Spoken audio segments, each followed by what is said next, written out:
મિત્રો, શું તમને વારંવાર થાક લાગે છે? થોડું ચાલો તો શ્વાસ ચડી જાય છે? તમારા વાળ આજકાલ વધારે પડતા જ ખરવા લાગ્યા છે? ચહેરો પહેલાં કરતાં ફિક્કો લાગે છે અને બેજાન લાગે છે? તો તમને કદાચ માત્ર નબળાઈ નથી, તમે એને નબળાઈ ગણીને અવગણો છો. પરંતુ મિત્રો, આ આયરનની ઉણપ પણ હોઈ શકે છે. શરીરમાં આયરનની ઉણપ હોય તો તમને શું તકલીફો થાય તેના વિશે આપણે આ વિડીયોમાં ડિટેલમાં જોઈશું. શરીરમાં આયરન ઓછું હોવાનું સૌથી પહેલું લક્ષણ છે સતત થાક અને નબળાઈ. સૌથી સામાન્ય સંકેત છે અસામાન્ય થાક. જો તમે પૂરતી ઊંઘ લીધા પછી પણ આખો દિવસ થાકેલા રહો છો, નાની વસ્તુઓ કરવામાં પણ શરીરને એનર્જી ન લાગે, અથવા કોઈ પણ કામ કરતી વખતે તમને ખૂબ શ્વાસ ચડે, થાકી જાઓ, તમને સીડી ઉતરતા કે ચડતા શ્વાસ ચડવામાં આવે, તો આ આયરનની ઉણપ હોઈ શકે છે. આયરન એ શરીરમાં હિમોગ્લોબિન બનવામાં મહત્વની ભૂમિકા ભજવે છે. હિમોગ્લોબિન આપણા શરીરમાં લોહીમાં ઓક્સિજનને શરીરના અલગ અલગ ભાગો સુધી પહોંચાડે છે. જો આયરન ઓછું હોય તો શરીરના ટિશ્યુ સુધી ઓક્સિજન પહોંચવાની ક્ષમતા ઘટી શકે છે, અને જેના કારણે તમને સતત થાક અને નબળાઈનો અનુભવ થાય છે. નંબર 2, ચહેરો અથવા હોઠ ફિક્કા દેખાવા. ત્રીજો સંકેત છે પહેલાં કરતાં વધારે તમે પેલ એટલે કે ફિક્કા દેખાવ, ખાસ કરીને ચહેરો, હોઠ અને નખની અંદરનો ભાગ. મિત્રો, જ્યારે તમે હથેળી કે પગના પંજા જુઓ અને એ તમને પીળાશ પડતા લાગે તો આયરનની ઉણપ હોઈ શકે છે. તમારે તમારા ડૉક્ટરની જરૂર મુલાકાત લેવી જોઈએ. નંબર 3, વારંવાર માથામાં ચક્કર આવવા, માથું દુખવું અથવા કમજોરીનો અનુભવ થવો. આયરનની ઉણપ અને એનેમિયા સાથે કેટલાક લોકોને માથાનો દુખાવો, ચક્કર આવવા અથવા લાઇટ હેડેક જેવી સમસ્યાનો સમાવેશ થઈ શકે છે.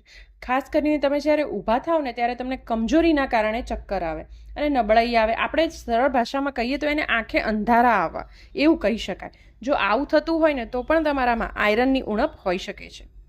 વાળ વધારે ખરવા. આ એક એવો સંકેત છે જે લોકોને ખાસ કરીને ધ્યાન ખેંચે છે. મિત્રો, વાળ ખરવાના આમ તો ઘણા બધા કારણો હોય છે.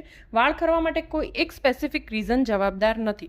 પરંતુ જો તમને સતત વાળ ખરતા હોય, પહેલાં એટલા ના ખરતા હોય, પરંતુ હવે વાળ ખરવાની સમસ્યાનો વધારે સામનો કરતા હો, તો તમારે એકવાર તમારે આયરનની ચેકઅપ કરવાવી જોઈએ.